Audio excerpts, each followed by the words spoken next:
नमस्कार। प्रस्तुत है मुंशी प्रेमचंद्र जी द्वारा रचित कहानी स्त्री और पुरुष। यदि आप हमारे चैनल पर नए हैं तो चैनल को सब्सक्राइब कर लीजिए ऐसी ही और कहानियों के लिए।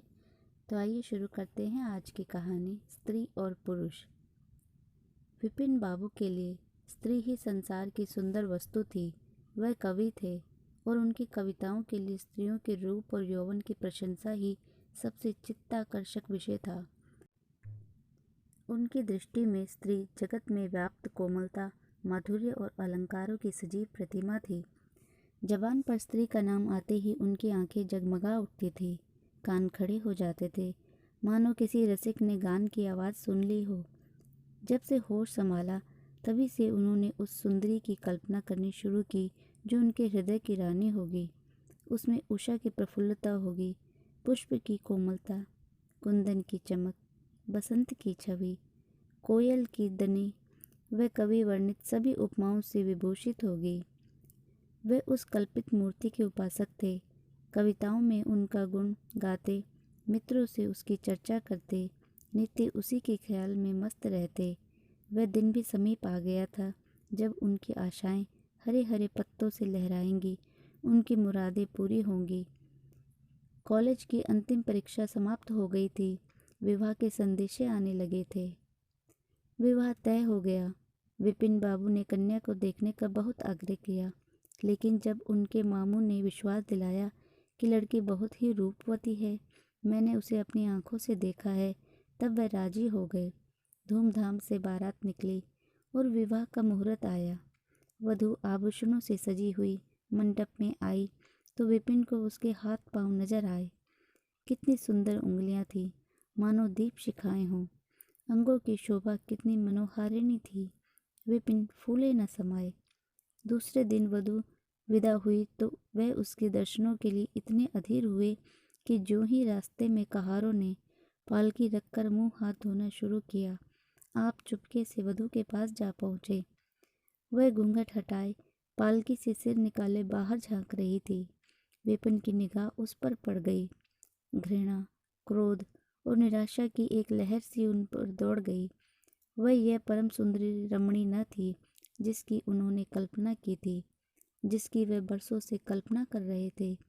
यह एक चौड़े मुंह, चपटी नाक और फूले हुए गालों वाली कुरूपा स्त्री थी। रंग गोरा था पर उसमें लाली के बदले सफ़ेदी थी। और फिर रंग कैसा ही सुंदर हो, रूप की कमी नहीं पूरी कर सकता। विपिन का सारा उत्साह ठंडा पड़ गया।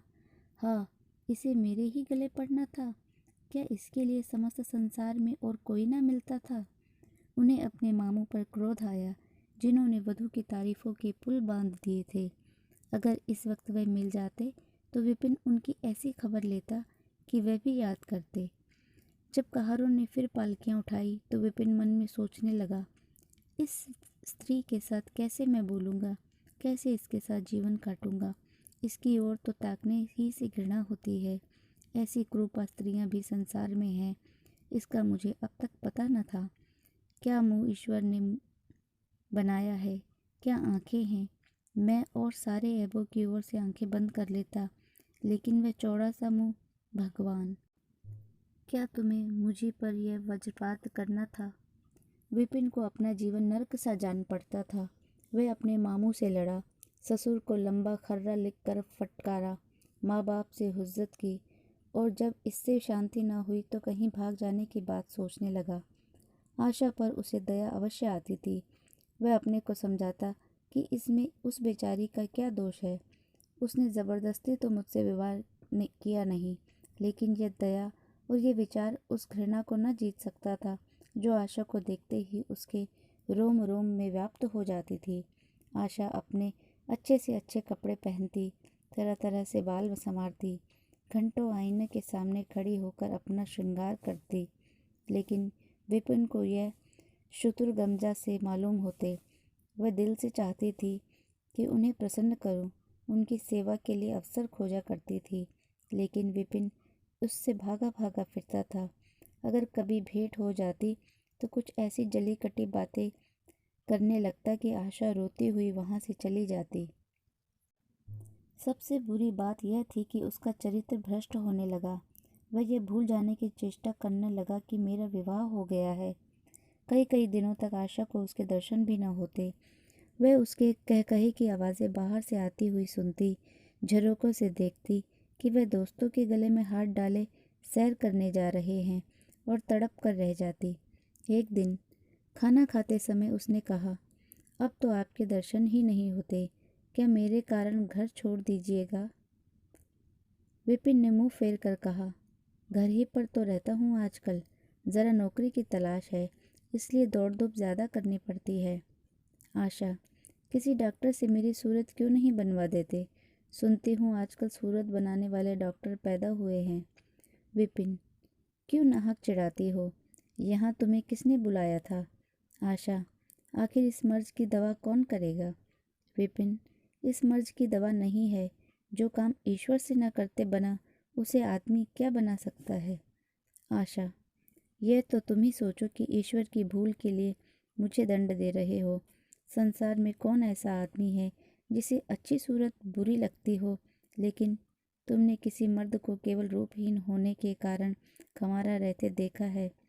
रूपहीन लड़कियां भी माँ बाप के लिए घर पर नहीं बैठी रहती, किसी न किसी तरह का उनका निर्वाह हो ही जाता है।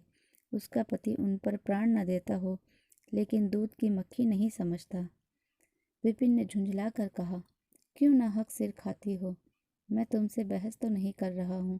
दिल पर जब्र नहीं किया जा सकता, और न दलीलों का उस पर कोई असर पड़ सकता है। मैं तुम्हें कुछ कहता तो नहीं हूँ, फिर तुम क्यों मुझसे हुज्जत करती हो? आशा ये झिड़की सुनकर चली गई। उसे मालूम हो गया कि इन्होंने मेरी ओर से सदा के लिए हृदय कठोर कर लिया है। विपिन तो रोज सैर सपाटे करते, कभी कभी रात गायब रहते। इधर आशा चिंता और निराशा से घुलते घुलते बीमार पड़ गई, लेकिन विपिन भूल कर भी उसे देखने न आता। सेवा करना तो दूर रहा, इतना ही नहीं वह दिल में मनाता था कि वह मर जाती तो गला छूटता। अब की खूब देखभाल कर अपनी पसंद का विवाह करता। अब वह और भी खुल खेला। पहले आशा से कुछ दबता था, कम से कम उसे यह धड़का लगा रहता था कि कोई मेरी चाल ढाल पर निगाह रखने वाला भी है। अब यह धड़का छूट गया।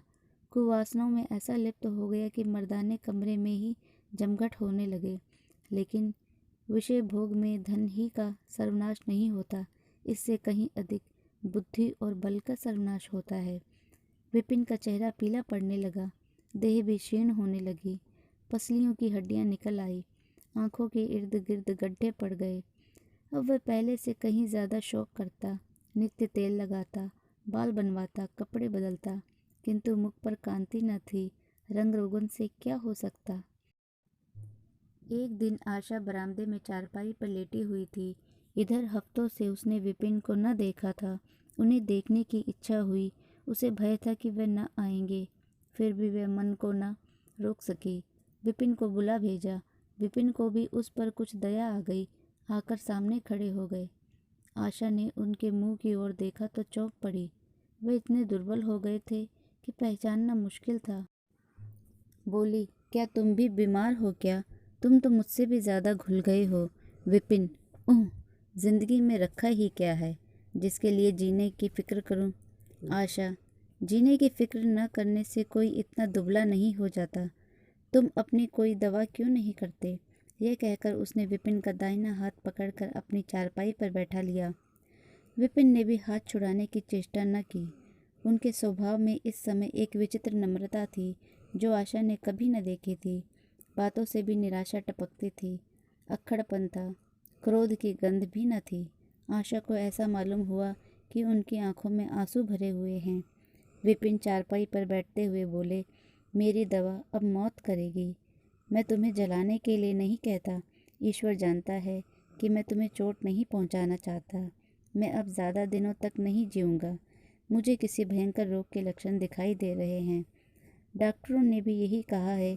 मुझे इसका खेद है कि मेरे हाथों तुम्हें कष्ट पहुंचा, पर क्षमा करना।